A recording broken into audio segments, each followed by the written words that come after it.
Trying to see because I don't know. I think she called Lily.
Good afternoon.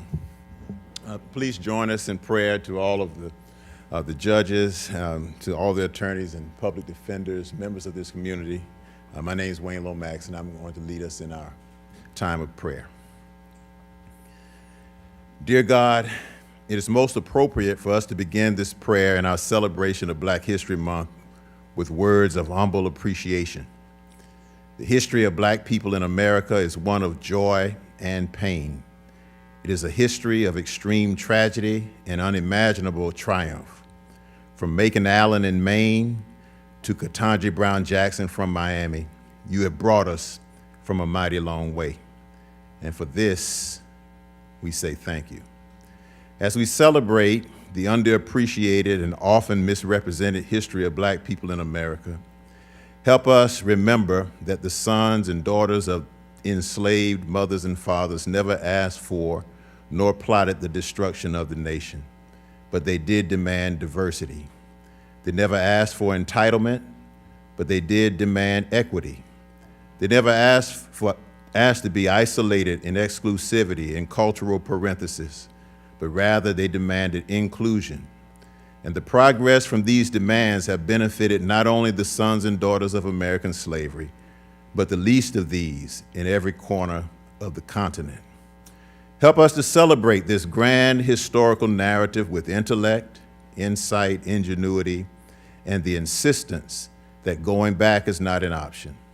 Bless this legal and judicial community, and may we entertain each other's differences with the grace that binds us to a common cause.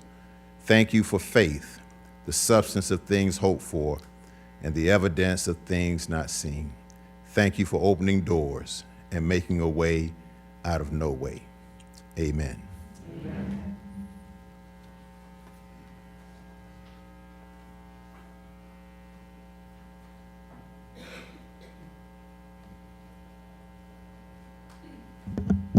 Good morning. I will be singing the national anthem and followed by the Negro national anthem. Oh, say, can you see by the dawn's early light what so proudly we hailed at our twilight's last gleaming, whose broad stripes and bright stars through the perilous fight o'er the ramparts we watched were so gallantly streaming, and the rocket's red glare, the bombs bursting in air, gave proof through the night that our flag was still there. Oh, say does that star-spangled banner yet wave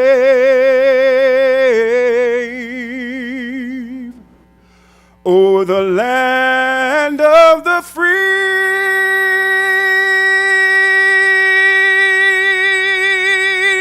and the home of the brave?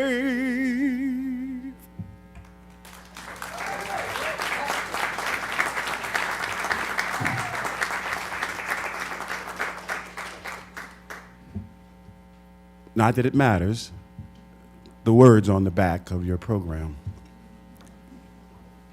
Sing along, please. Lift.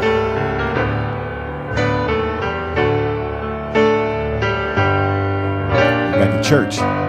Lift every voice and sing till earth and heaven ring with the harmonies of liberty. Let our rejoicing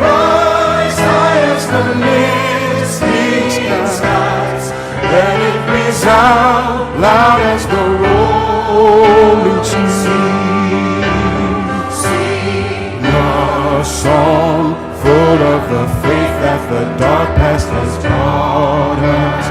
Sing a song full of the hope that the present has brought us. Facing the rising sun of our new day begun. Let us march on till victory is won. God bless America.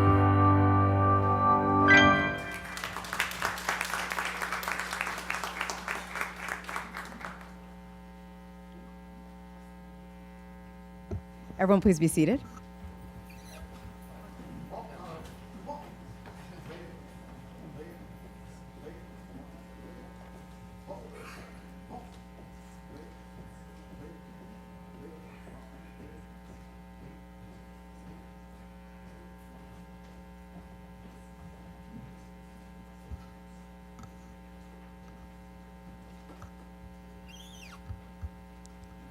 And a big thank you to our color guard for that beautiful presentation. Good afternoon, and thank you all for joining us today for our Black History Month program. On behalf of all the judges of the 11th Judicial Circuit of Florida, we're so grateful to you for being here with us.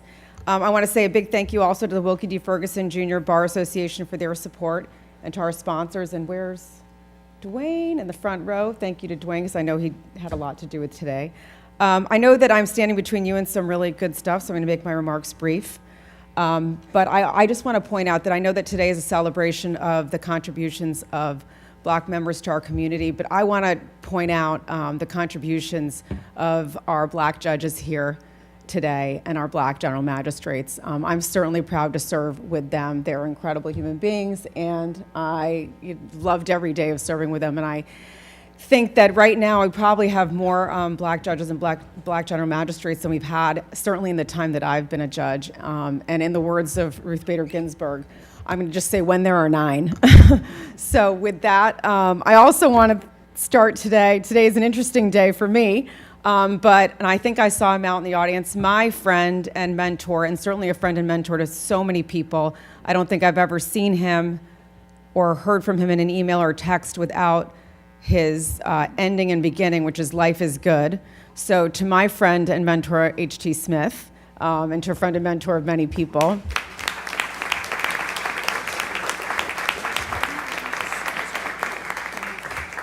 And H.T., if you don't mind, we have a seat for you reserved in the front row, so then I would have been able to call you out a little bit easier than I just did.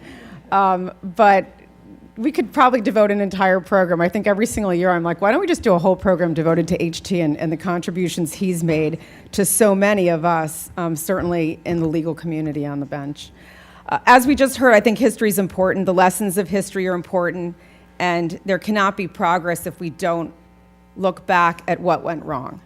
But we also need to look, it's also crucially important to look at what went right. And I think today we celebrate the contributions of Black people to the development of Miami.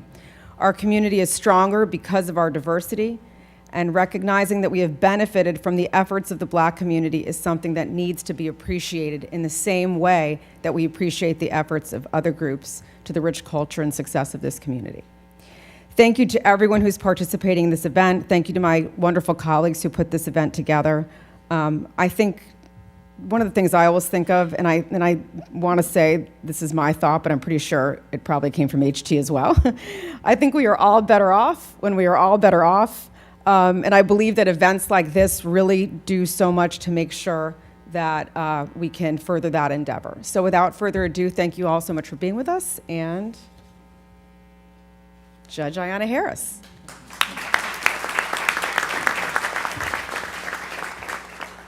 Thank you so much, Chief Judge Saifi, and good afternoon to everyone.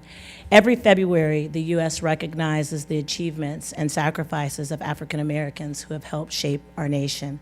Black History Month celebrates the rich cultural heritage, triumphs, and adversities that are the indelible part of our country's history, thereby promoting awareness and understanding of African American experiences in the United States.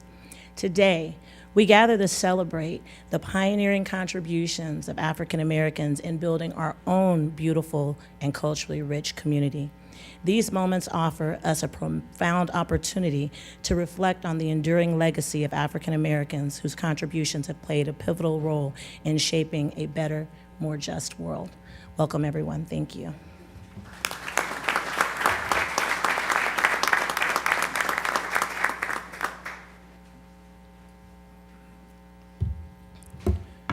May it please the court.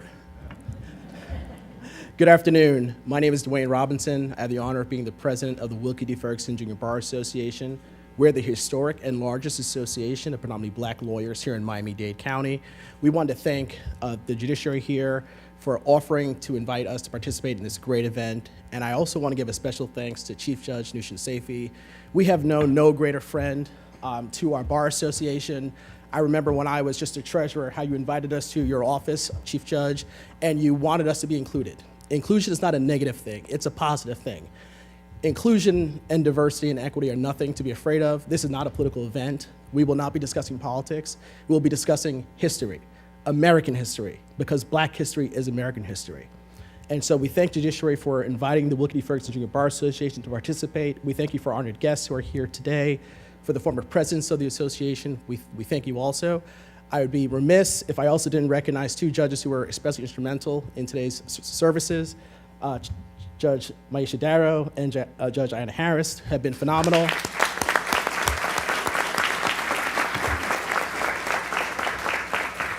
And as I close, I just want to remark that we're coming up on the 50th anniversary of the founding of what was first the Black Lawyers Association with people like H.T. Smith that started this organization. We're coming to 50 years we have been in this community. And not just being here, we've been serving, giving free legal advice to the poor in our community, helping those who cannot help themselves, giving tens of thousands of dollars in scholarships. This is what diversity means. We're needed now more than ever. So I encourage you all to get involved, stay engaged, and never, ever, ever lose hope. God bless you all. Thank you so much.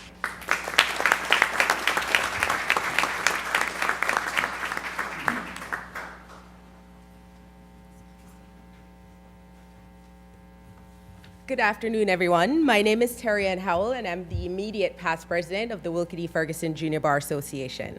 And I'm Michael Davis, and I'm the president-elect of the Wilkie D. Ferguson Jr. Bar Association. And today we have the privilege of recognizing our black judges and magistrates, and we'll start with, at 1950, Judge Lawson Thomas, Judge John D. Johnson, Judge Donald Wheeler, Judge Henry Arrington, Judge Harold Brennan, Judge Calvin Mapp, Judge Wilkie D. Ferguson Jr., Judge A. Leo Alderley, Judge Ralph Person, Judge Leah Sims, Judge Philip Davis, Judge Melva Green, Judge Michael Chavez, Judge Teresa Lundy Thomas, General Magistrate Joel Lang Kershaw Jr., Judge Wendell Graham, Judge Gerald Bagley, Judge Reginald Richardson, Judge Darrell E. Trewick, Judge William Johnson, Judge Eric Hendon, may he rest in peace, Judge Karen Mills Francis, Judge Orlando Prescott with his bow ties, Judge Fred Serafin, Judge Jaron P. Gales, Judge Peter Adrian, Judge William Thomas, General Magistrate Carolyn Howard, General Magistrate Carl Brown, also with his bow ties, Judge Sherlon McWhorter, Judge Rodney Smith, Judge Tanya Brinkley, General Magistrate Gordon C. Murray, who has a special bow tie today, Judge Renatha Francis, and again, I apologize, before it was General Magistrate Gordon C. Murray, and now Judge Gordon C. Murray Sr. in 2017. General Magistrate Flora Jackson, Judge Ayanna Harris, Judge Julie Harris Nelson, Judge Maisha Darrow, Judge Shaka Iekuba, Judge Michelle Delancey, General Magistrate Renee Toe, to General Magistrate Olanike Adebayo, General Magistrate Judge Renee Tu, General Magistrate Olanike Adebayo, Judge Christopher Benjamin, and one of our newest General Magistrate Pamela Young Chance, who was appointed this month, I believe it was. Thank you, everyone.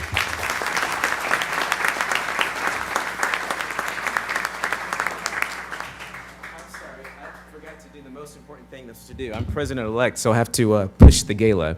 So this is where I push the gala. Everyone here should have gotten a flyer with a, I forget what they call it, QR code. So scan the QR code, sign up. We look forward to seeing you June 7th in your best bow tie and your best gowns.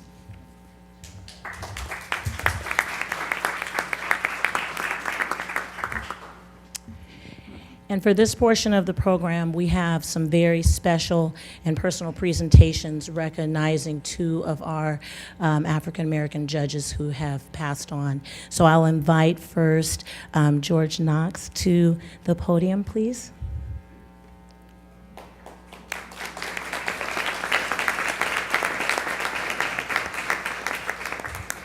And this is for the recognition of Judge Johnson, who recently passed. Welcome, thank you. Good afternoon.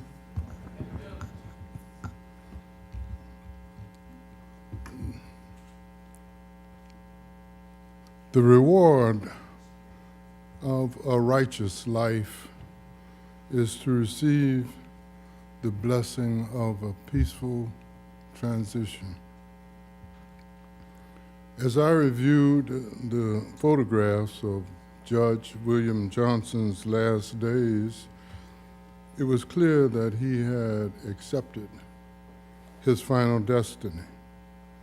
Those who loved him were close to him through the end, including, I might add, two of his favorite four-legged friends. And this sense of peace, of comfort, of quiet power, and his constant beatific smile characterized the life of Judge Bill Johnson as I knew him. We first met on the campus of the University of Miami Law School. Both of us, including our friend H.T. Smith and four others, were members of the class of 1973. And we constituted the first group of black students to ever have been admitted to the University of Miami Law School. Bill Johnson was the youngest and among the smartest members of our entire class.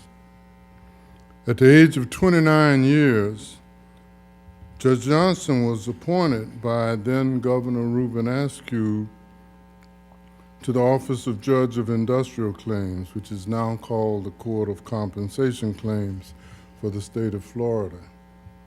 And in 1997, he was appointed to the Circuit Court, 11th Judicial Circuit. It's worth noting that even at a relatively early age, Judge Johnson's appointment to the circuit bench was deferred, shall we say, for more than a year for reasons that had nothing to do with his brilliance, his capability, or his readiness. It's because of Judge Johnson's record that we gather to celebrate his remarkable legacy. Judge Johnson's uncommon dedication to the rule of law and his unwavering commitment to justice have left an indelible mark on our community. 39 of Judge Johnson's more than 50 years as a member of the Florida Bar were spent in holy matrimony with his beloved Sharon, with whom he shared the single-minded professional purpose of preserving justice through committed service, without claiming a spotlight and free from the drama of everyday life in Miami. Bill and Sharon lived quietly in their South Miami home, the same home that Bill had lived in for almost 50 years. It's fair to characterize Judge Bill Johnson's tenure as service as an under-rower. An under-rower, that's a member of a rowing crew who worked on the lowest level of the ship. Underrowers like Bill Johnson push for justice without seeking status, working unnoticed, fighting for human dignity in quiet and persistent ways. And so in recognition of Judge Johnson's outstanding contributions and to commemorate his illustrious career, we will present a statue. I've seen it, so I'll give you a preview. This statue can be seen as a representation of personal development, resilience, and the beauty of evolving through challenges. It embodies the essence of Judge William Johnson's distinguished service, symbolizing the balance of justice, the strength of character, and the wisdom that he brought to the courtroom every day. May this figurine serve as a lasting tribute to Judge Johnson's enduring impact, a reminder of the countless lives that he touched and the justice that he delivered through his honorable service. And may Judge William Johnson's legacy continue to inspire us all.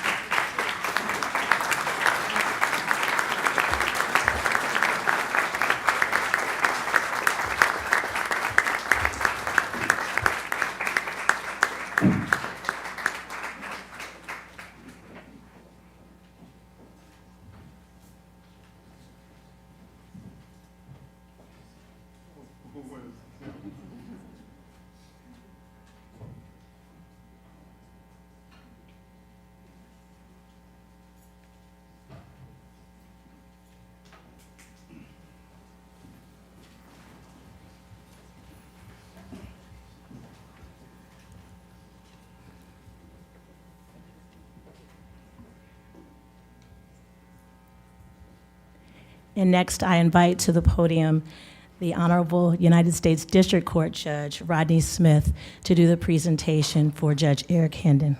Welcome, Judge Smith.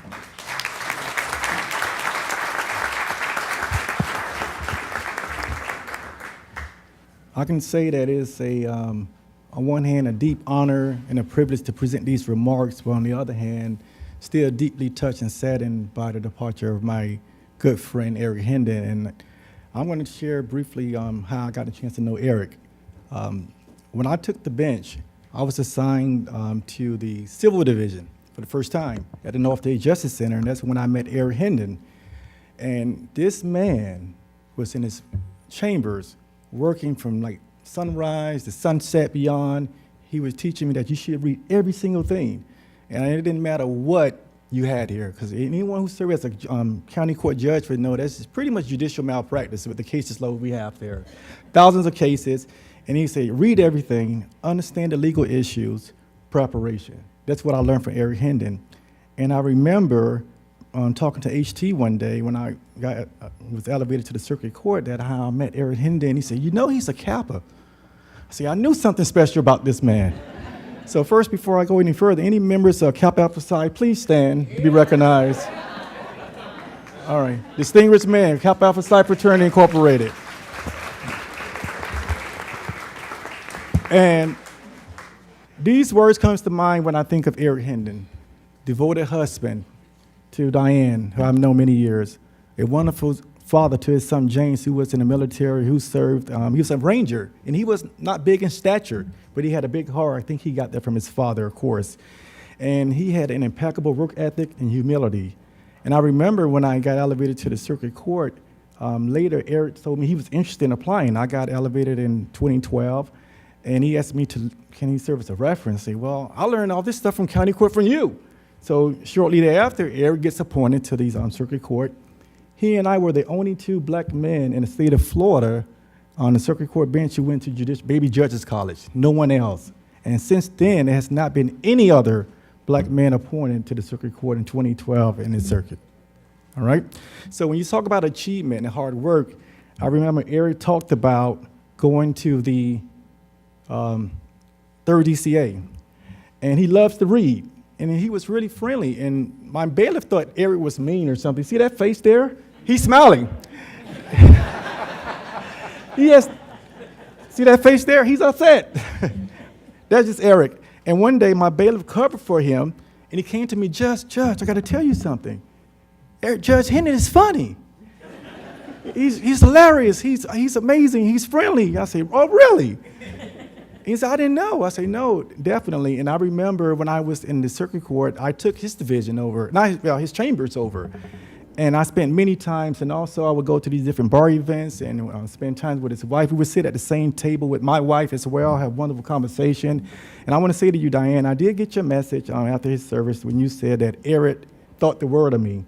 And you know that I felt the same, beyond. You know, I loved him dearly. We would share so many different stories. And I remember he had this Mercedes-Benz. He liked nice things, too. And so I thought, okay, I can get me one, too. So I went to the place and saw the salesman approach me. And when I saw the price, I just drove off in my car. I just ride with Eric, you know, and that's fine with me. I don't have to, pay a note. But Eric was a good man. I mean, literally, I love him dearly. I miss him. And what I want to do now is also share a video with you, because he was the second black male to ascend to the 3rd District Court of Appeals. All right, in our history, there only been 3, Melvia Green, Wilkie Ferguson, and Eric Hendon, since his passing. And I want to show you a presentation while he was doing oral arguments on the 3rd DCA, where we'll show why Eric Hendon's presence is indispensable. So please play the video at this time.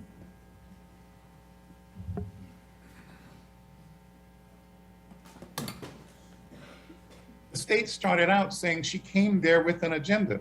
She had no choice on the subpoena that she received to be a part of the panel she was a part of. How was that her agenda? That's how the state started out, saying she had an agenda. Correct. And like you mentioned earlier, Judge Hendon, previously she had stated she was shy, she didn't like speaking in front of a big room of people, and yet she stood up and was the only person to raise her hand. So this already is demonstrating that she deeply believes in this conviction. And she believes, consistent with Melbourne, Baston, and Slappy, and the other cases that suggest that a person should have an opportunity to have a jury, a fair representation in the jury. Her belief in that, is that saying she's biased or prejudiced in any form or fashion? No, it's honorable that she would want to uphold those principles. But if she wants to do that, then somehow she favors one side over the other. And that would be a valid reason for wanting to use a peremptory strike against her, because it doesn't make reference. Because she wants to seek fairness. She looked around, she saw 4 other African Americans, about 39 other jurors, and indicated that if it were me, I would be terrified. Correct. How does that show her to have any partiality towards or against the defendants? It is showing that she believes the trial may be prejudiced in some way. When she talked consistently with Melbourne, Baston, and Slappy, and all the other authorities, that was the state's concern.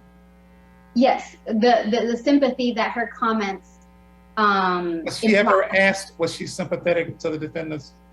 No, she was not, Your Honor. And the state never took the opportunity to ask her, as they do in hundreds and hundreds of trials, whether if the state proved their case to the exclusion of reasonable doubt, she'd have a problem finding the defendant guilty. They didn't take that opportunity, did they? No, they did not, Your Honor. This court also recognizes that the state only has to provide a facially race-neutral reason, which they did. It's race-neutral when a black juror says there are only 4 blacks in the panel of 39 or 40, and I would be terrified if I were the defendants, both of whom are black. So there's nothing to do with race whatsoever inherent in that statement. Why is it difficult for non-African Americans to understand the desire to have a jury with some members of that jury that maybe come from your same perspective, that can understand? Why is that so difficult?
Thank you, Mrs. Hendon, for being with us today, and thank you for the presenters. For those of you who have joined us, please note that we have a reception after the program is over, so we invite you to attend. It's going to be right across the hallway to your right of the elevators. We have some appetizers and drinks as well, and we also like to thank our sponsors, the Haggard Law Firm. Can you please stand and be recognized? And the law firm Dwayne Morris.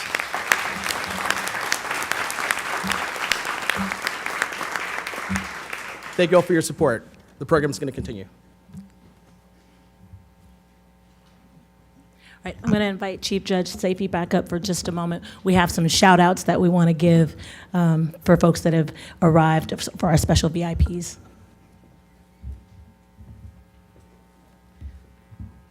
You'll have to bear with me because normally I'm an old girl and I work off paper, and I've been texted this, so I'm going to try to be one of the cool youngsters and do it off text, except for I'm wearing a contact and not my glasses, so it's going to be a struggle.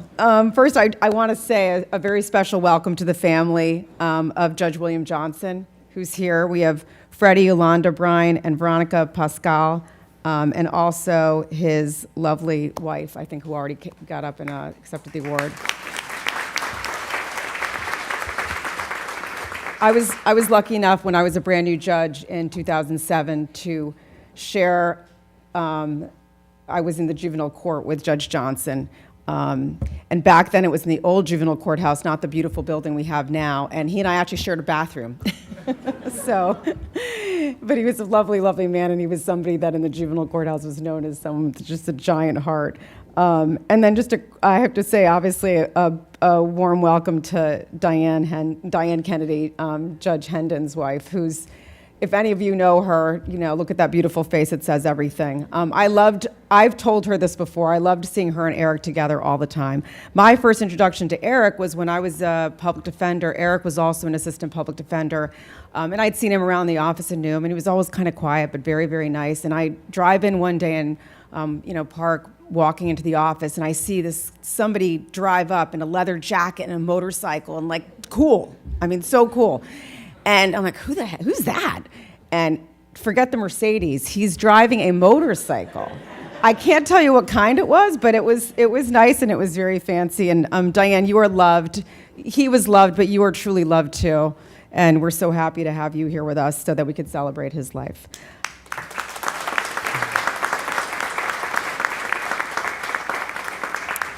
Better late than never, we have our state attorney, Catherine Fernandez-Rundle.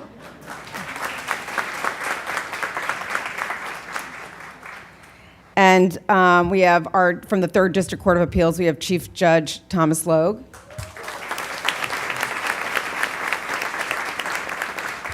And I know Judge Logue would have been here anyway, but I know that he's especially here for his former colleague, Judge Hendon.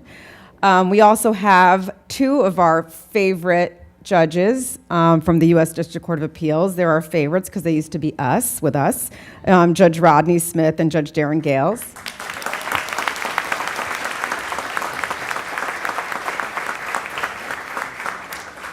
We have U.S. Magistrate Judge Anjali Lett.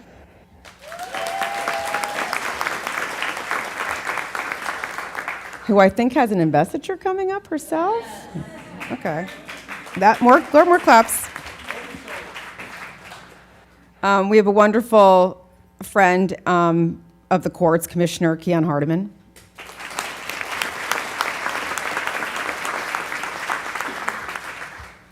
We have Hans Attenat, who's got lots of stuff on his bio. Where's Hans? There he is.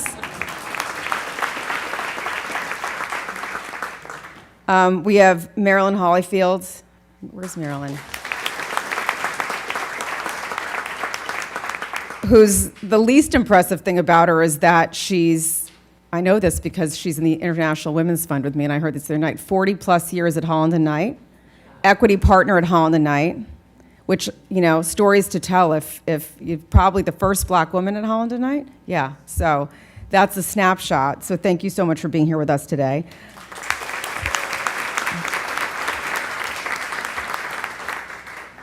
And we have the fabulous Sharice Morgan, president of the Miami-Dade Bar Association. And I will point out that Sharice is the first Black woman president of the Miami-Dade Bar Association.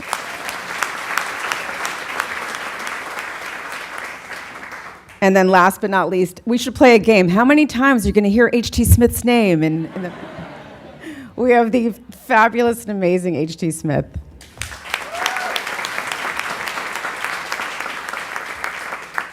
I also want to point out someone, and she's going to get embarrassed. I'm going to point her out. She doesn't know I'm going to do this because I didn't know I was going to be doing this, so she doesn't know I'm going to be doing this. We have Deirdre Dunham, who's our trial court administrator. And Deirdre, in her own right, is truly a force to be reckoned with.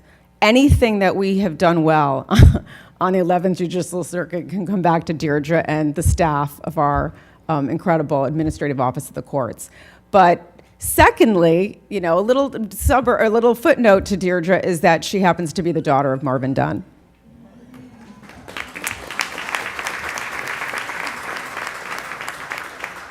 And I hope I didn't miss anybody. If I did, I'm sure they're going to let me know. But thank you all, and on with the program.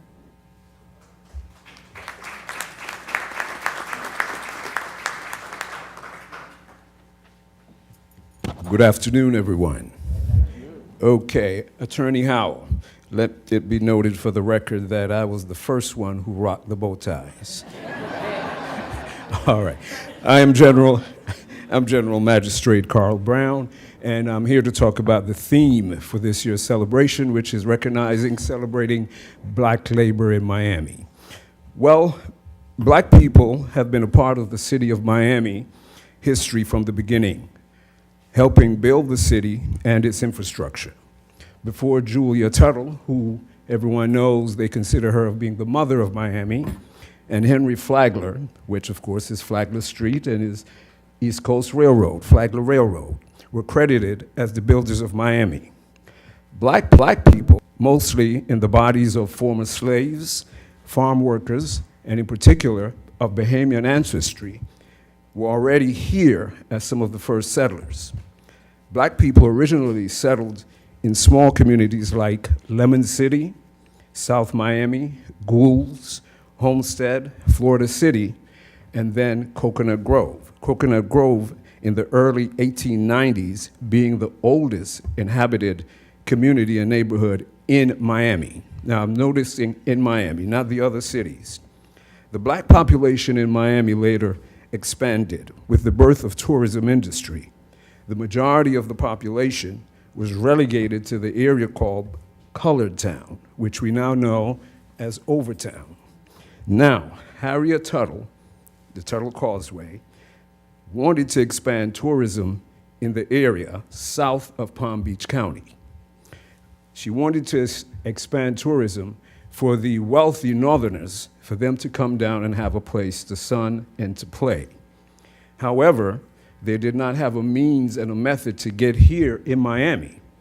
So she cajoled and convinced Henry Flagler, and he didn't want to expand his railroad to Miami. So of course, if we're going to expand, what is it that we need? We need laborers. And here go the readily available laborers were Black people that were here in Miami, primarily the Bahamians. And if any of you have been in Coconut Grove and you see the houses that are in Coconut Grove, the historical ones, those are replicas of the homes that came from, and you will see, in the Bahamas. So when they began now to do the expansion, the Black folks were relegated to Blacktown or Overtown because, of course, we couldn't have them roaming around the rest of the city. And that was the place where they were assigned, and that was the place where they were to live. And for Miami now to expand with this tourism, which is still a major part of the economy here in Miami-Dade County, that's where it all started, with Black folks building the infrastructure of Miami, maintaining the roads, building the roads, maintaining the tourist attractions, maintaining the hotels. It was done primarily with Black labor. Black people, it was labor, but Black people were also critical in the incorporation of the city of Miami.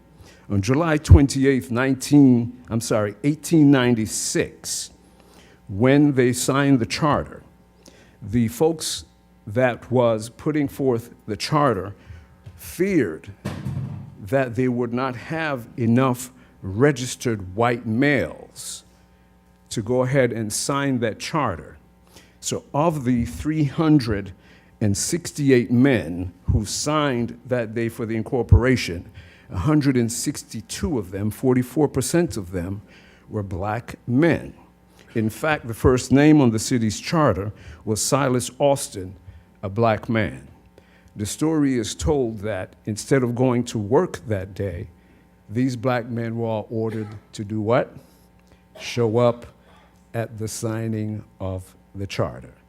So the hands that built this city at the beginning were primarily black hands. So as we go and we celebrate labor, and we have the gentleman from the Longshoremen, let us know that all of that with the ports and everything else, and Miami being the hub of trade going to South Central America, it all started primarily with black hands doing the labor. Thank you all.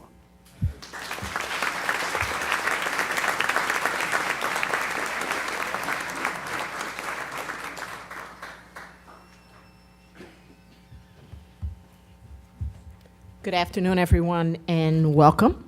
My name is Tanya Brinkley. I'm a circuit court judge here, and I am honored to convene this fantastic panel. On the heels of General Magistrate Brown's comments, I want to remind us also that our theme of focusing on the role of African Americans in labor, this also marks the 100th anniversary of the creation of the Brotherhood of Sleeping Porters and Maids, which is the first black union to receive a charter in the American Federation of Labor. As an overview, our esteemed panelists will be talking about the significant contributions of black labor in building Miami. In particular, how black workers were key in clearing the mangroves, laying the railroad tracks that we talked about, and in the areas of hospitality and tourism.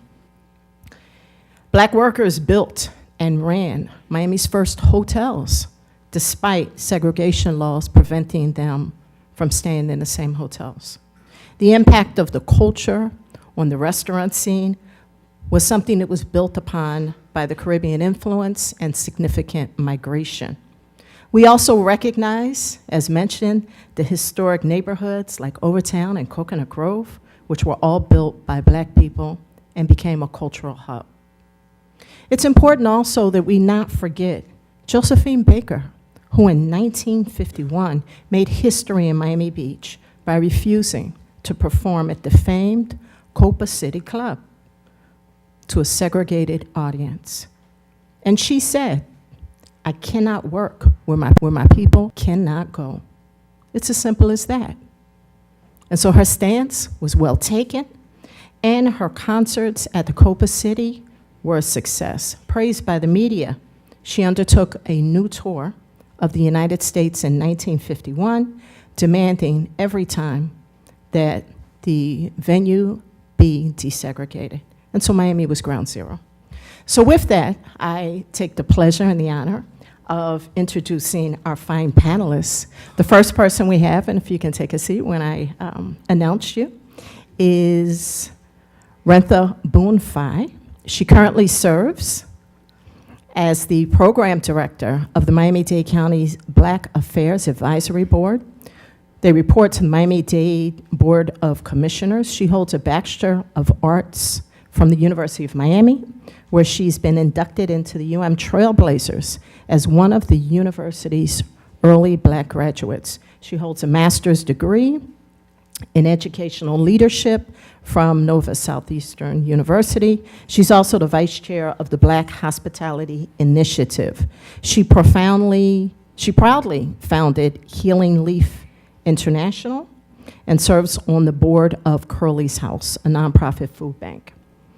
In the Company of Women's 2023 Awards, she was awarded the Mayor's Pioneer Award by Miami-Dade County's first female mayor, Daniela Levine Cava.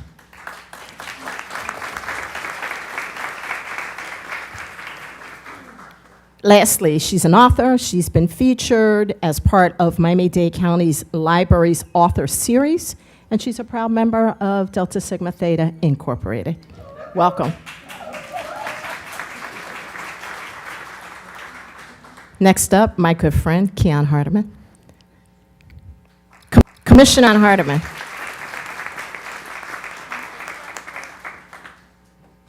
Was born and raised in Liberty City of Miami-Dade County. He graduated with a bachelor's degree in business and an MBA from FAMU.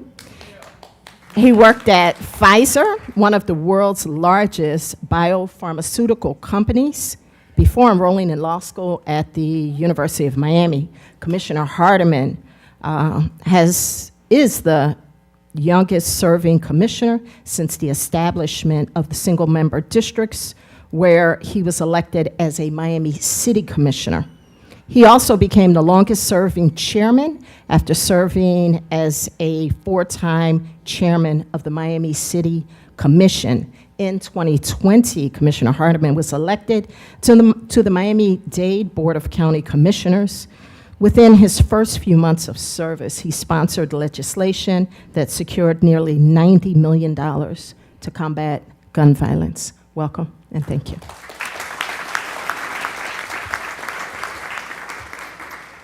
So here lies an ultimate privilege. Professor Donald Jones, who in fact in the 90s was my law professor, so he's been doing good work for a long time.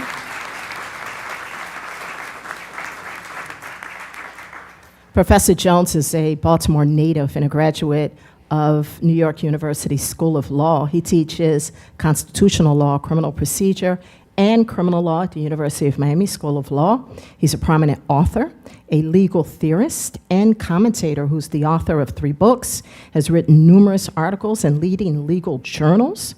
In 1997, he was awarded the James Thomas Prize by Yale University, recognizing him as one of the leading scholars in the country for that year. He's also lectured nationally for many years, and in 2000, he was the official constitutional law advisor for Channel 4. In 2003, he testified as a constitutional expert before the United States Congress. He's a sought-after speaker at many universities.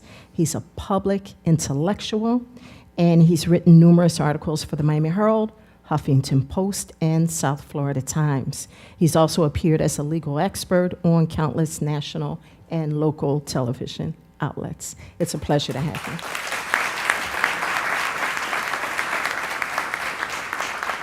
Last but certainly not least is our very own, also born and raised, Torrin Reagan. Come on up, sir.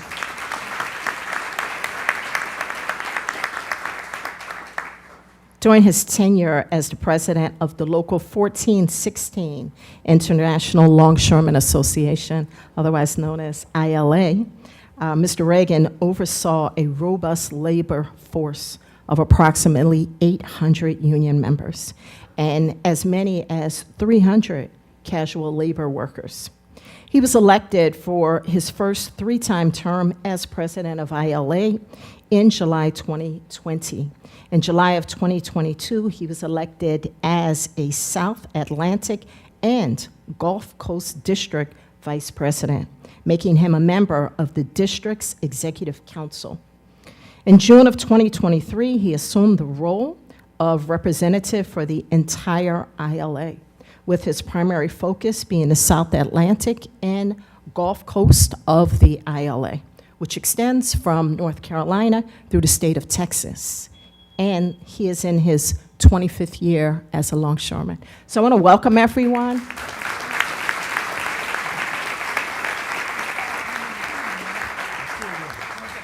And I want to add, as we have these discussions, we really do have a unique pleasure of having these panelists who not only are specialists in their field, but everyone is born and raised in this community. Jones, you've been here so long, we'll make you honorary in this community. But you'll find that their stories aren't just their personal stories, but the legacies. So let's get into it.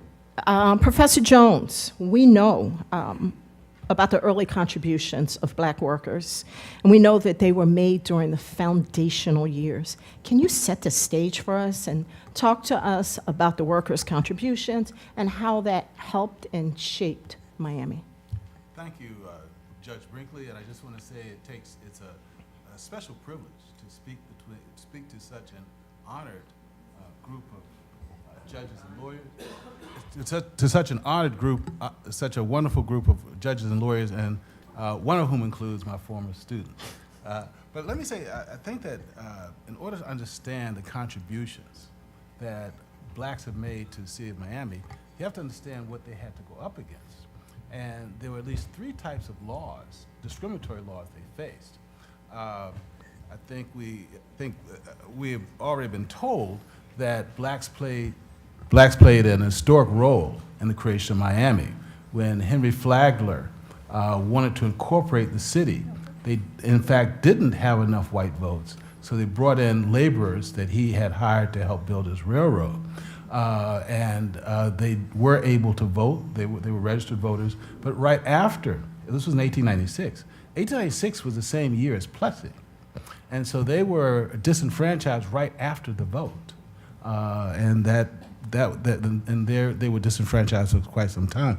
In addition to that, we had the fact that redlining was a huge problem for much of the early Miami. There were very limited places they could live. And in addition, when they were able to go to places like Miami Beach, there were sundown laws, which forced them to leave. So they had to go against all that. And in addition to that, there were limitations on where they could work. Skilled labor was something that was off limits to most blacks. So despite that, they became critical to the foundation of Miami and critical to the ongoing project of building Miami. Just as a point of fact, blacks have been in Florida since 1739 when they helped build the settlement near St. Augustine, which was called Fort Mose. You could also note that not only were Bahamians important to labor, there was a particular Bahamian named E.W.F. Stirrup, who in 1894 built a number of houses, one of which is still standing. And so we still have monuments, the monument of that, one of them is still here. But I think that the key point to understand is that in spite of a set of laws which were designed to exclude them from making contributions, they made central contributions. So if we think of the contribution of different groups as like a stone in a mosaic, black contributions were at the center of that.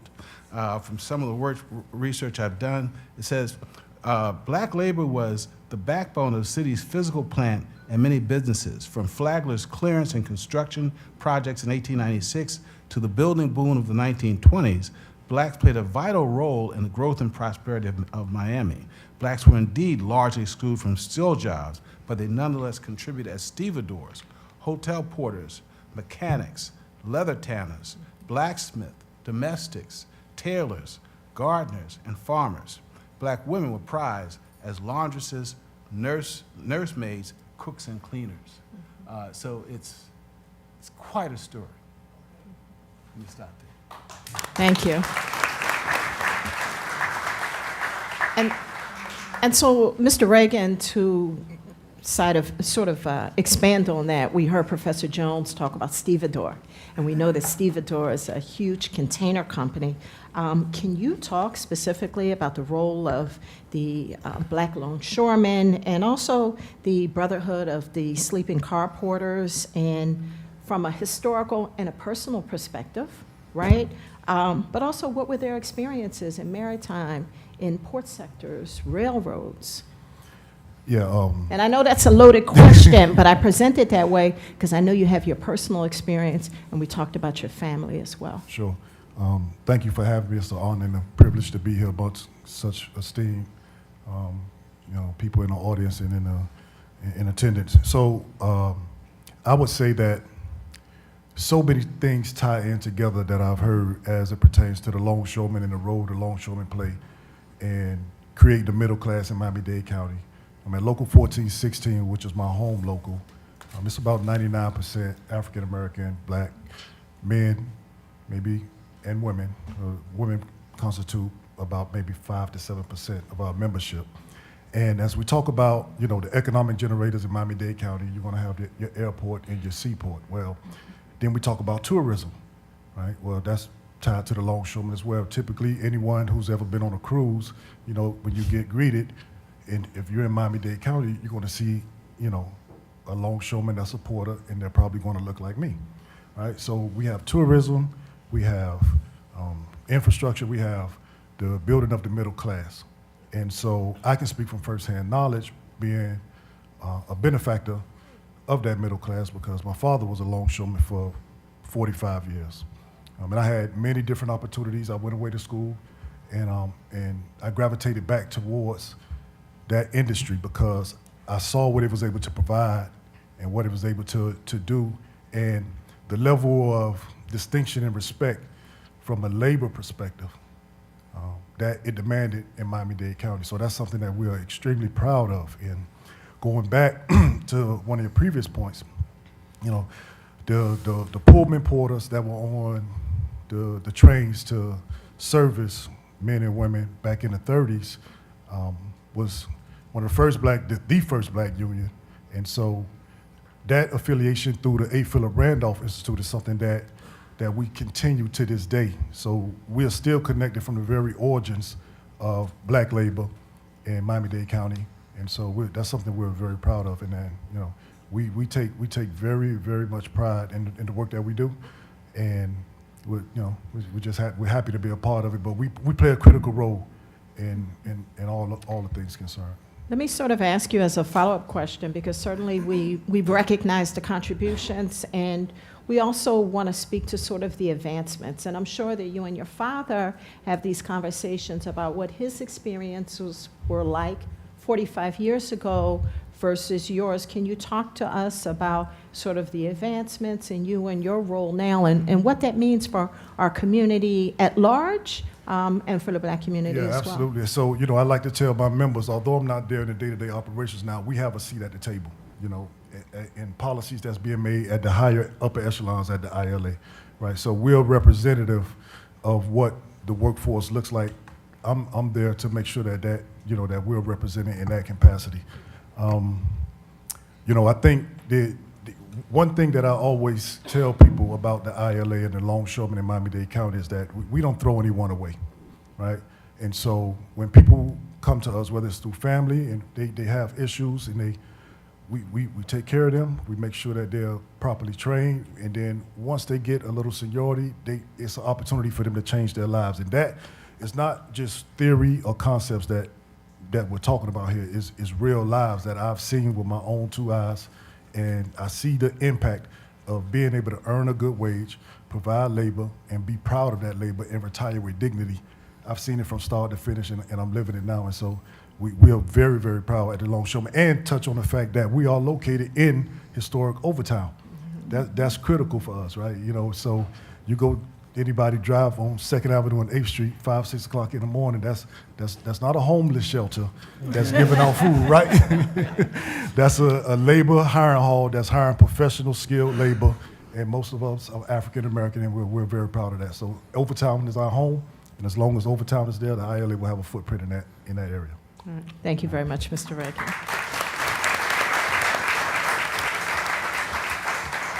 So Commissioner Hardiman, talk to us about the physical infrastructure and how black labor contributed to Miami's economic expansion.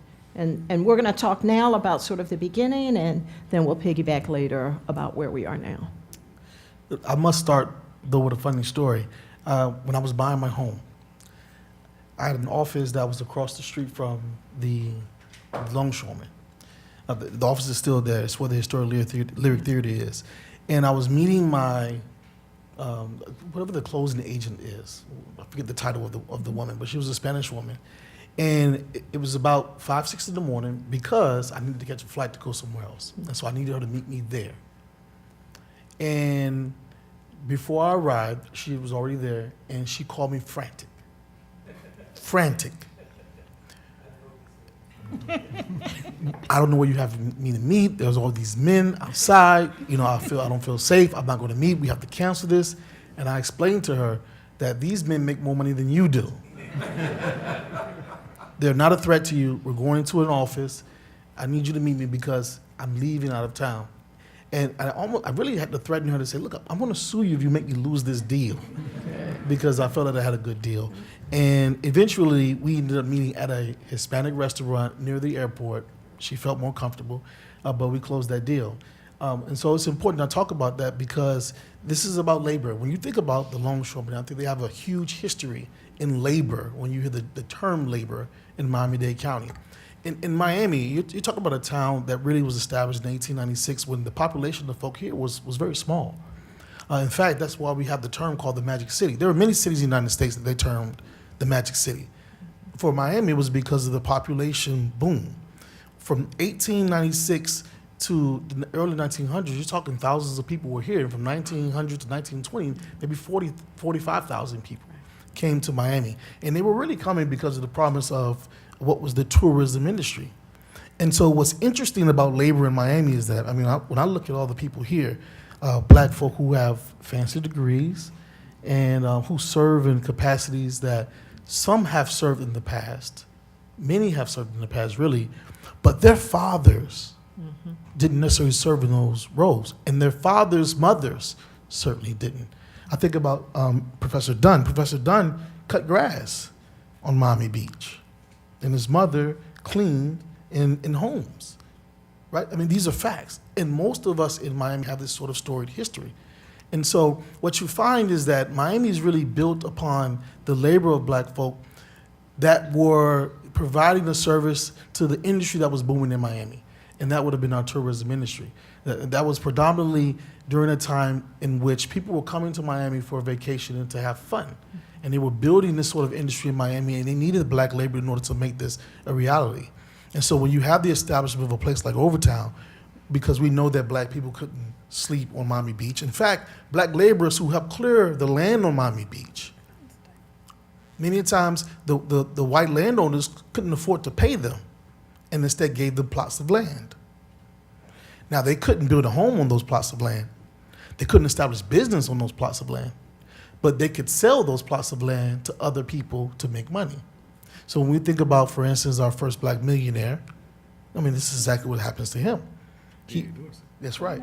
See, D.A. Dorsey, when he owns Fisher Island, he dreams of making it a vacation spot for black people. I still think we have a space that we can do that. I believe we do. Very serious, not joking. But my point is that D.A. Dorsey then sells it to Carl Fisher. Carl Fisher then makes the reality of what it is today of Fisher Island. And so Miami really has this story of labor and this relationship with labor in a way that the labor that we were providing was not the service that necessarily blacks wanted to give. And you know this because blacks continue to thrive in the educational endeavors, and they become judges in the first black courthouses that exist in Miami. This place still exists today. And this was a model that was used throughout the nation because we were the only ones that had it. They talk about it because we were our first black police officers during the 40s.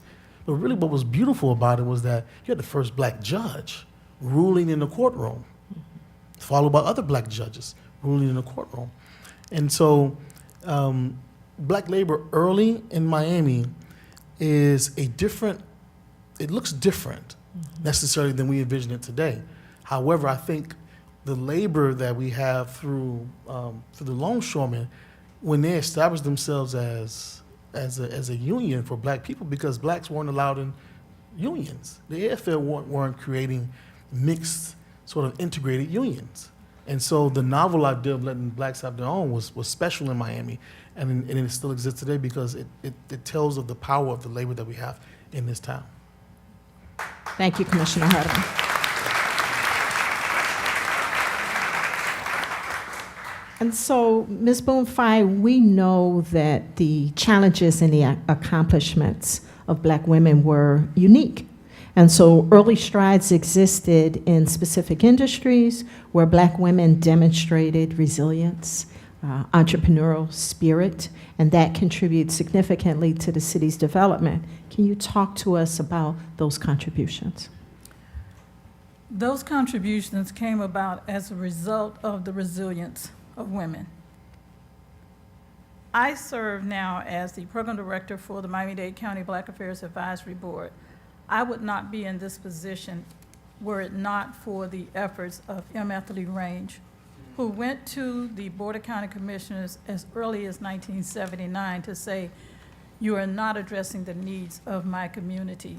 She was one of the first elected officials with the city of Miami after Gwen Cherry, who was a judge who later served.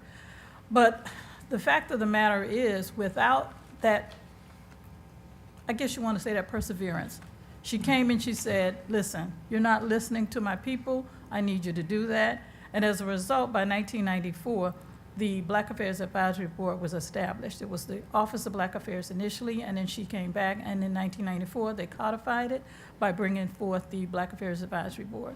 So these were some of the contributions, and as you know, Black women have been the, I guess you want to say, we've held up the community.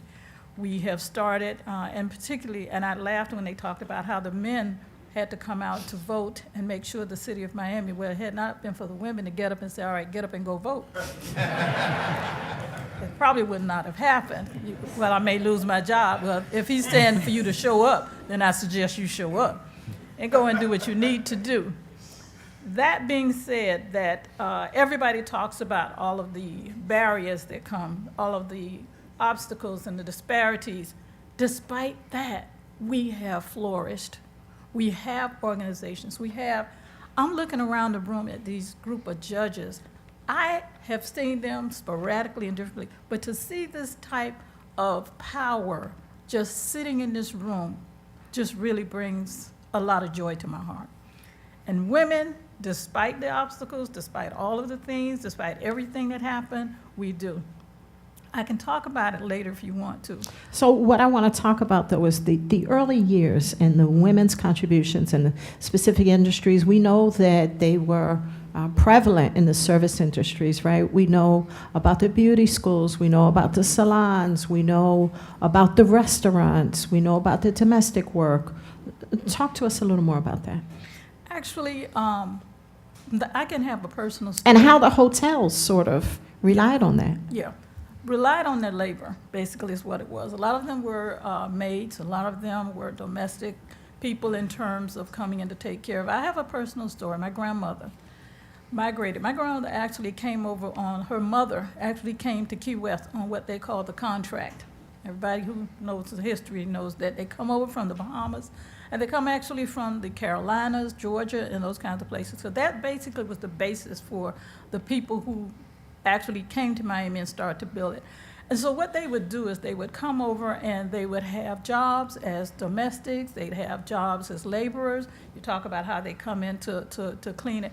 My grandfather, and I was doing some research on 23andMe, and I found out my grandfather migrated here on a schooner called the Albertine in 1920. He was 17 years old, and he was a teacher on South Andros, Congo Town, Bahamas. And when he came, he could not teach. So therefore, he became a laborer. And he was listed as a laborer in the census. My grandmother's mother migrated to Key West. My grandmother was actually born in Key West. So as a result, my grandfather, once they got married in 1924, they lived in Coconut Grove. But he was able to become a citizen based on the fact that she was born in the United States. She went back to be raised there in the Bahamas, but then they came back and started their family here. So I am a second, third generation of that Bahamian culture. Now, what happened, my grandfather, he could not teach, as I said. He ended up working at the Miami Herald. And he was a laborer, you know, he was a custodian. But because he was so learned, he would go and talk to some of the people in the Herald, and they noticed how smart he was. And so we have a saying in the Caribbean, me have 3 jobs. So instead of him just working 1 job, okay, he had 3 jobs, okay? He was a janitor, but he also sold insurance. okay, for Atlanta Life Insurance Company. Y'all laughing, but y'all know it's the truth, okay? But he also was a member of the Masonic Temple, all right? And that, to me, was a job, because he had to uphold all of those things. So, in getting back to my grandmother, again, with the tree jobs, she ended up going to the Sunlight Beauty School. Now, for those of you who are not familiar with it, that school was established by L'Oreal and Julius, I forgot their last names right offhand. But anyway, Julius, okay? What they ended up doing is they created a school for women, black women, to pass the Florida licensing so that they could become their own bosses. So one day my grandmother went to work, and the lady told her, "I don't want you here anymore." And my grandmother said, "Why?" "Well, my husband said that you refused to do something." So my grandmother said, "Yeah, I refused to sleep with him." Well, of course she was fired. But by the same token, I don't know how much time I have. Anyway. You're fine. Let me show you one of the most prevalent tools of economic development for black women here as a result of the Sunlight Beauty School. Anybody know what this is? So can you very briefly just explain sort of the history of the pressing comb? Describe it so the court is aware of the object that is placed before them. They may not recognize it. It's been some time. For those of you who do not recognize this, this actually was my grandmother's. And this was a very, very prominent, and all of you black women, if you're, especially if you're over the age of 40 or 50 or whatever, you know what this is. But you need something else to go with it. It doesn't work by itself. You need bergamot. You need a stove. You need a stove, okay? This is actually, you need a stove, and you need the bergamot, and you need to hold your ear. Am I right? Am I right? Yes. Hold your ear. Yeah, you hold the ear, okay? This is what's called a straightening comb. And we heated this straightening comb. My grandmother, I can remember, I would go in there when she would say, "All right, Miss So-and-so's coming to do the hair." I said, "All right, what do you need me to do? Get clean up and get ready for her to come." I said, "Okay." And the other way, she said, we did not have banks. Banks could not loan money to blacks. So what we do is we had something called an ASU. How many of you know what an ASU is? See, the hands go up. It's actually a West African tradition called Esu Esu, which means I help you and you help me. That was the banking system. And people would come to my grandmother's house on Saturday morning and drop off $5. And I'm like, "Why do you bring her money?" And she said, "You don't worry about that. You just keep the money and wait till I come home." And then they would come, and then another lady would come, or a gentleman would come late in the afternoon to pick up the money. I'm like, "Is she selling drugs? What is going on?" Well, so what that tradition did is it put us in the economic venue where we had money set aside. So if you want to buy a car, or you want to do whatever it is you needed to do, you needed a down payment for a house or whatever, you got your ASU draw. To this day, I'm in an ASU. Thank you for sharing that. So, Professor Jones, we're going to start talking about kind of the growth and the accomplishments. And so, back to you from a legal perspective. We know that the black workers evolved in Miami, and particularly in celebrating growth in previously restricted professions and industries. What were they, and what made those workers and professions in Miami notable? Well, I think that it's interesting that you would say that. You have to understand that that from at least the 1896 to the 1950s, Jim Crow ruled in the South. And what does Du Bois say about Jim Crow? He says, let's see, the walls. He says he talks about the walls straight and white, and blacks had no choice but to pound their hands against stone. So the Jim Crow was like a wall. Jim Crow was like concrete. And so it prevented you from being a laborer. It prevented you from having access to capital. It prevented you from living except in that colored town space. And so what they did, they said, well, we're going to not pound our fists against stone.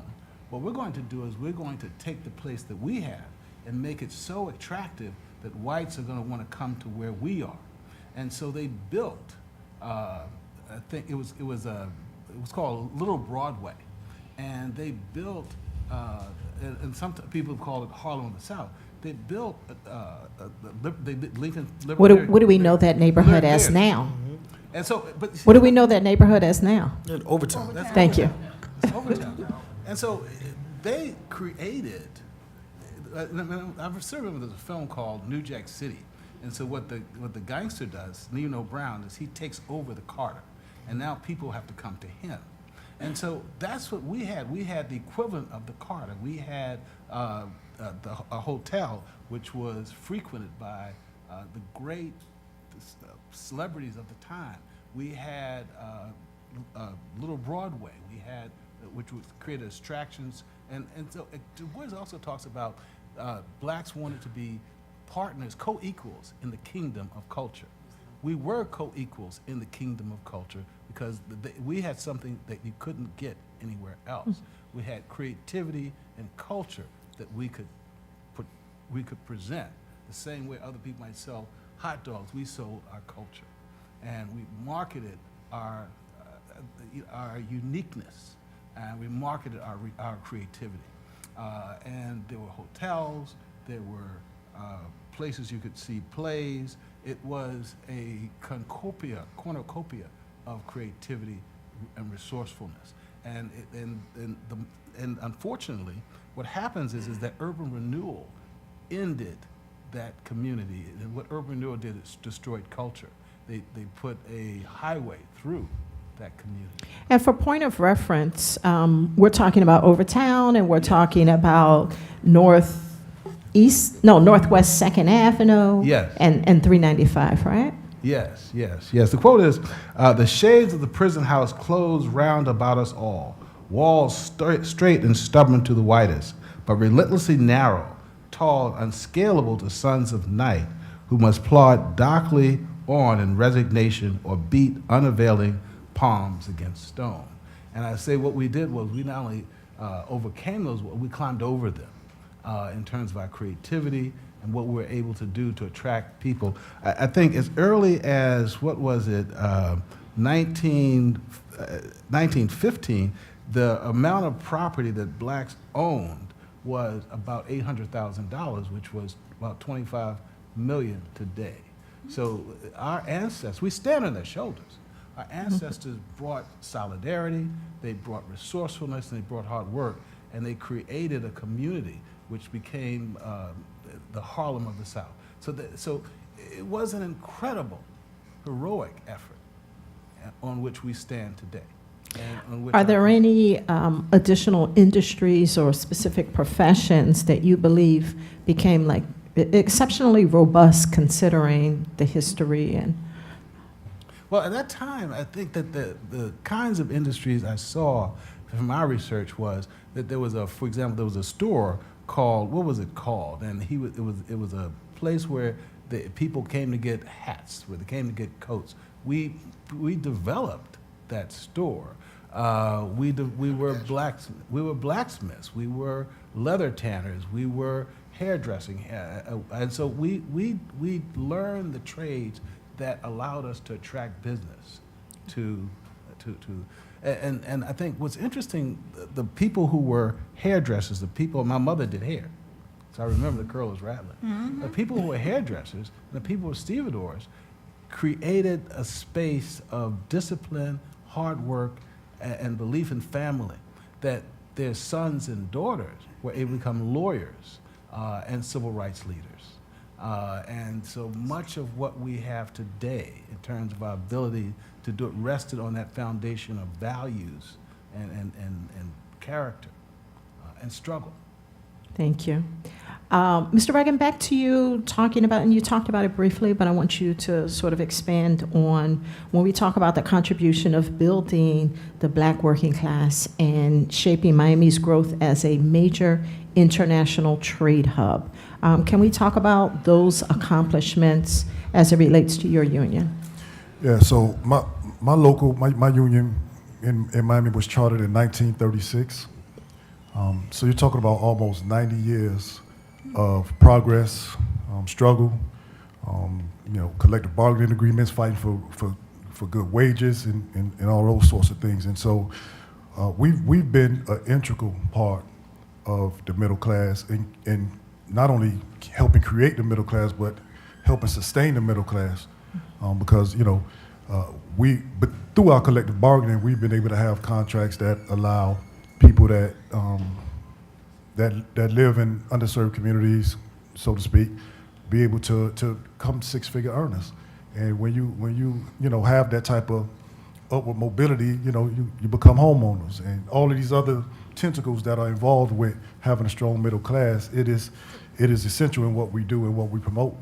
And we actually just we'll ratify a new contract at the end of February to attract more young people, right? So that the industry continues and it's going, and we can keep that middle class going in Miami-Dade County. So we're very proud of that. And it sounds like you oftentimes take people as they are and teach them the trade and the skill that allows them to then have a fruitful career and contribute to the community and sort of build on what has worked. Right. Yeah, that's extremely important to us because,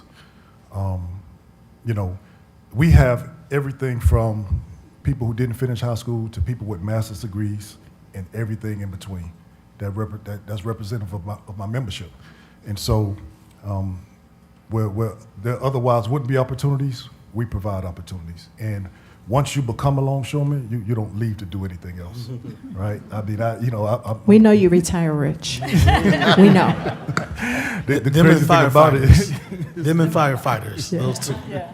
Thank you for your work, though. Yeah, thank you. Ms. Spoon-Fide, back to you. We talked about the contributions of Black women in hospitality and service, but we also know that they excelled in leadership roles and paved the way for the next generation in very critical industries like healthcare and education. Can you highlight some of that impact for us? Well, actually, we can talk about some of the women who we have led in that particular arena. We're talking about people like Georgia Ayers in social services. We're talking about people like Thelma Gibson, who is the wife of former City Commissioner Theodore Gibson. She's still with us, and she's almost 90 years old, or she's a little over 90 years old, but she's still with us. We're talking about Dazelle Simpson, okay, daughter of Bahamian pioneer and Black businesswoman. You're talking about Carrie P. Meek when we go into the aspect of community and public service. Carrie Meek, Congresswoman Frederica Wilson. We're talking about Barbara Carey Schuler, Betty Ferguson, Barbara Jordan. We're talking about those women being now in laying the founding work for people like the City of Miami Commissioner Christine King. So, and the ones that we are currently serving us, Marlene Bastion. We have Danielle Cohen-Higgins. So these are some of the things that they started out and continue, okay? We look at some of the people in the educational field. We look at people who have, like Eunice Liberty. People may not recognize or remember Eunice Liberty. We talk about Mary Williams, who was the first principal at Liberty City Elementary School, okay, where I went. And, because I'm Liberty City, born and raised, okay? Liberty City, all right? I did attend to UM. That was quite a culture shock for me.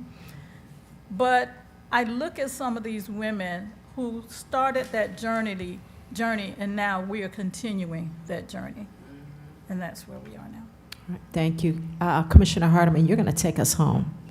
And you're going to talk to us about, I mean, certainly you're at the forefront of not only originally City of Miami, but now Miami-Dade County and the massive growth countywide, but particularly in your district as well. Can you talk to us about what projects, developments, legacies that we can look to that Miami is building upon the contribution of Black workers, and how do these contributions still resonate today and moving forward impacted our city in it being a major international and national hub? I think to first appreciate where we are in Dade County, especially for Black people, is to understand where we were in the past. In Miami-Dade County, the population of blacks to whites was about 46% to their 60 some odd percent. And so there were two major races that we dealt with in Miami, and that was white and black, no different. We were fighting for a position in this country, and those are the only two major considerations to think about. And so the black population was growing steadily in Miami-Dade County from the early 1900s. And then things start to change.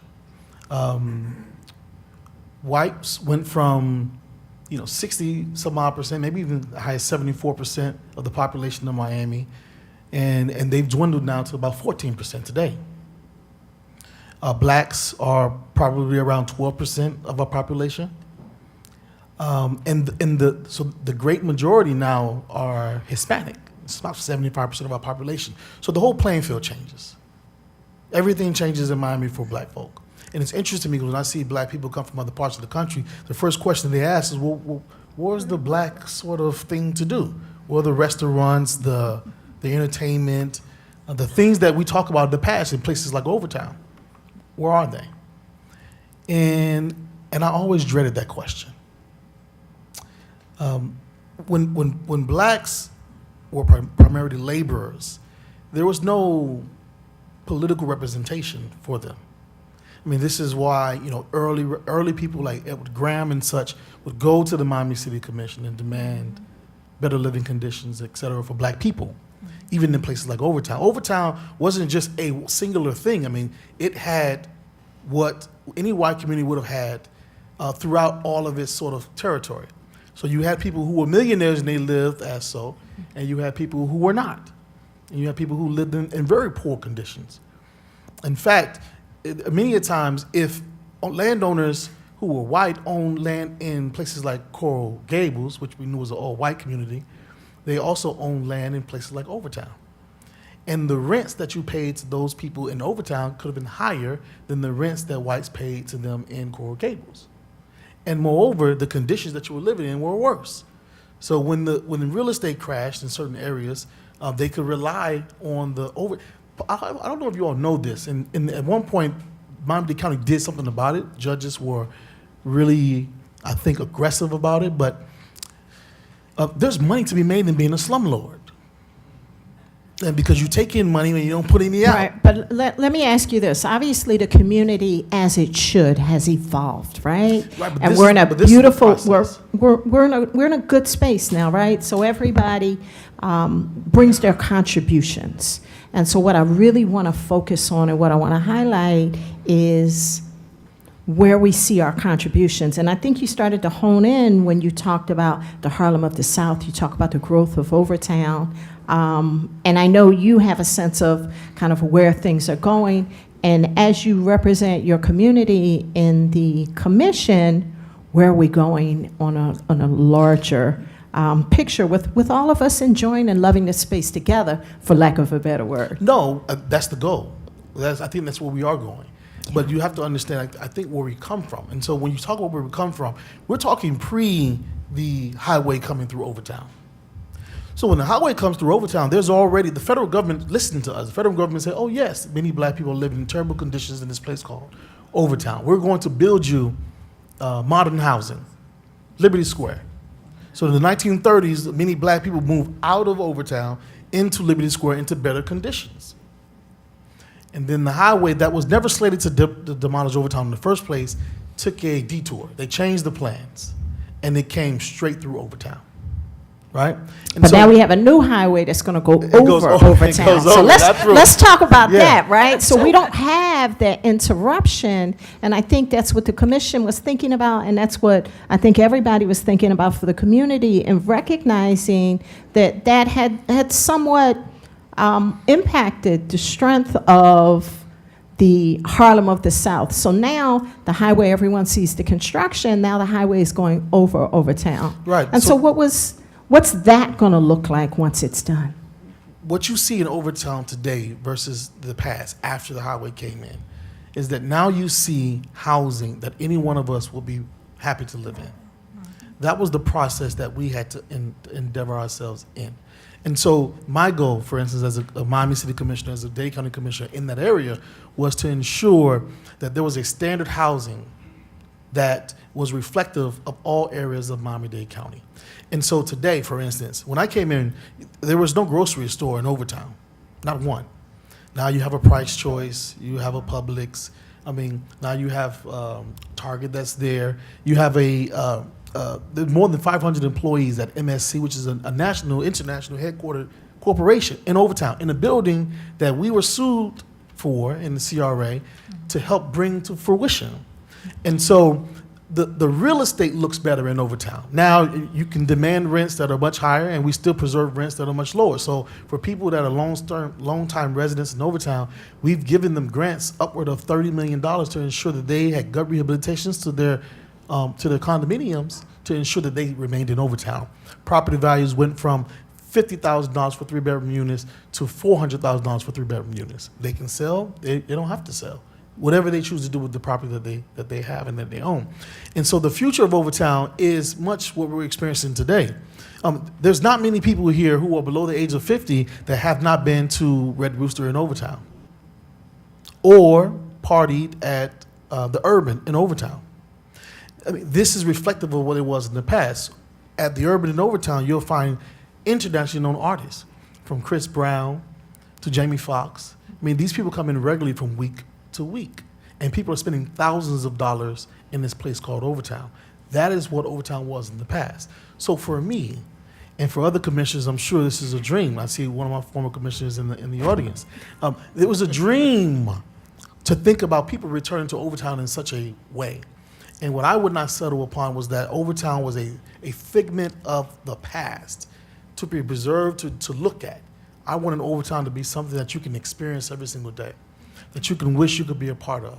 When I met my wife in Overtown, we had our baby shower in Overtown and got married in Overtown. Right? That's the sort of story we want to push. Yes. And so I'm happy now with the progress that we've made, because what we've shown you is that all it takes is loving the place that you are in. If you invest in your space, then you don't have to move anywhere to live in a better place. And I think that if we continue upon this sort of structure, what you'll see is the resilience of a community that was decimated by deliberate actions. And for us to make it resilient and for it to come back, we have to have deliberate experiences in those spaces. All right, thank you, Commissioner Harden. All right, so did you want to say something, Ms. Bonfire? Because we're going to wrap up. There is one woman that I want to pay homage to, and that is Dr. Enid Pinckney. Dr. Enid Pinckney worked tirelessly and Dorothy Jenkins Fields.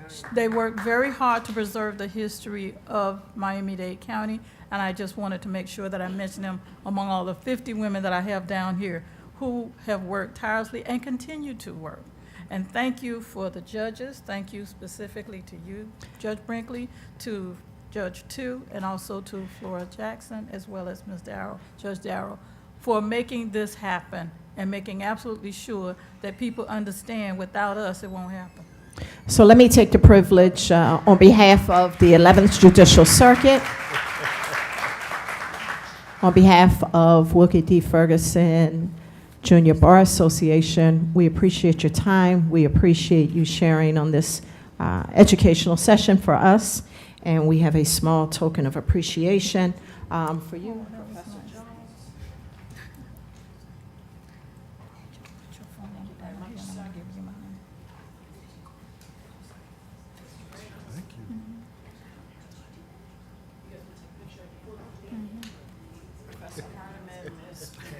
Thank you.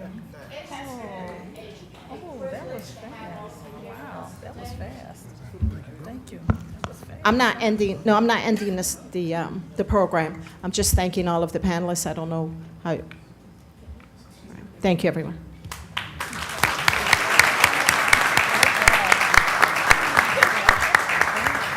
And so for the panelists, you just wait there and we're going to take a photo with you afterwards.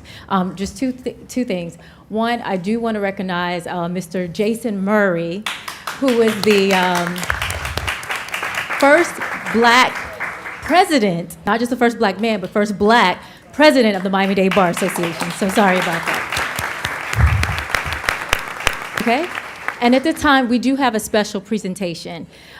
We are here today, it is Black History Month, but how this came about, the 11th Circuit celebrating this, this occasion is because of someone special, and we want to recognize that individual. In 2020, the Honorable Judge William Thomas found it not robbery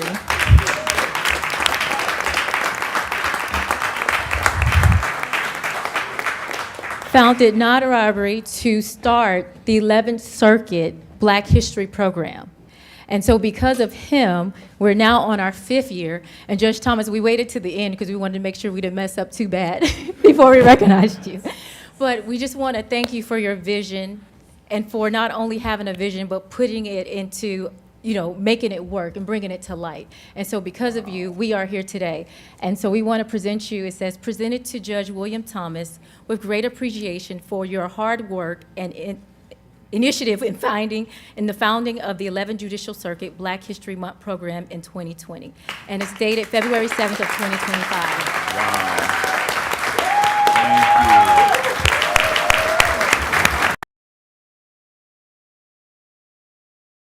Thank you. And I know you all want to end the program. I appreciate this, I really do, sincerely. But this Black History Month program and what we do is never about any one person.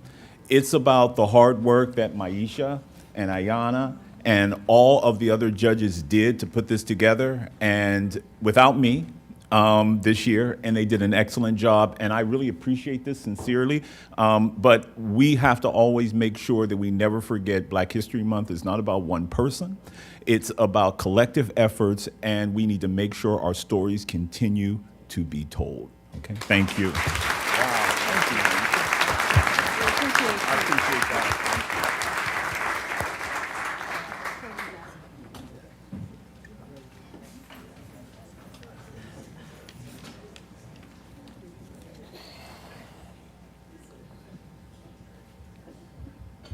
Folks, wasn't that a great panel discussion?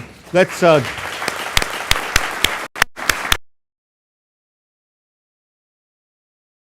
Boone Phi, Commissioner Hardiman, my commissioner, and a good alpha man.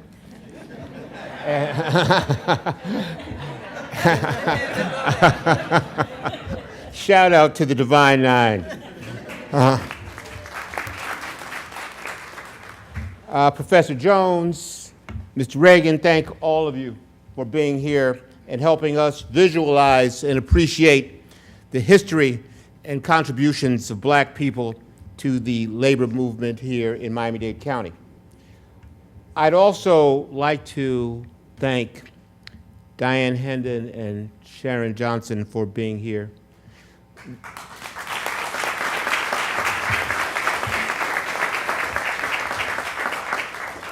We remember and honor the service of Eric and Bill, and each of them made their mark on this court in this community.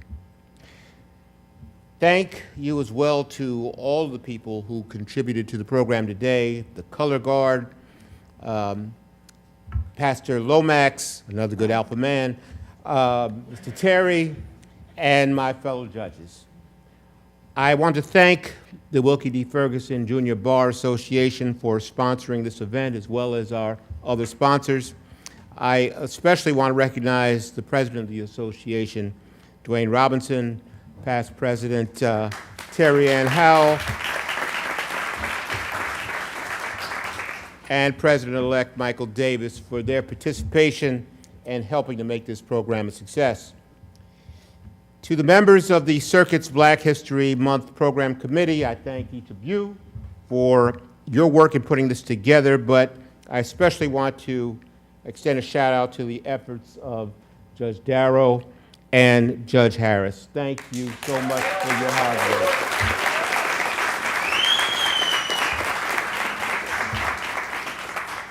And I'm so happy that they recognize Judge Thomas. We really appreciate all that you've done. And I know this is a difficult time for her, but I also want to thank our Chief Judge, Nushin Saifi, for her support.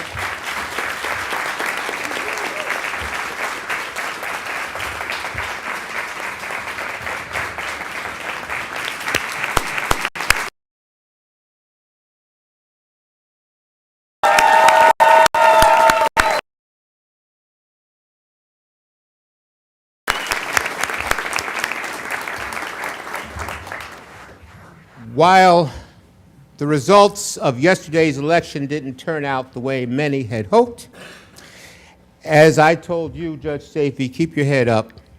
For as King David told us and sing his praises to our God in Psalm 30, verse 5, weeping may endure for a night, but joy cometh in the morning. Finally, I want to thank each of you for being here today. As this country goes through an assault on efforts to teach and remember Black history, programs like this are all the more important. Black history is American history. Those that forget their history are doomed to repeat it.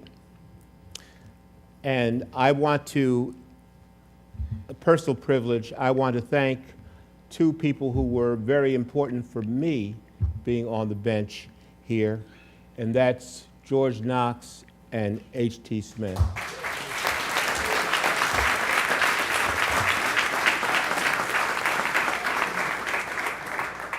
I remember, never forget it, I was sitting at my desk in the U.S. Attorney's office and I got a call from H.T. Smith.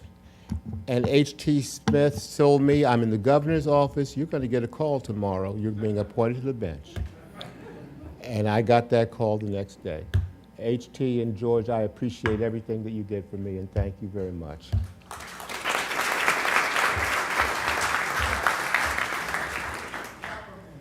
Kaplan, all right, whatever. Thank you, everyone. God bless you all. Enjoy your weekend, and I implore you to continue. I'm sorry? I haven't forgotten that. And I implore you to continue educating yourselves on Black history, not just this month, but every month. We have a reception that will be going on outside here on the 6th floor. Please enjoy it. Thank you again, folks.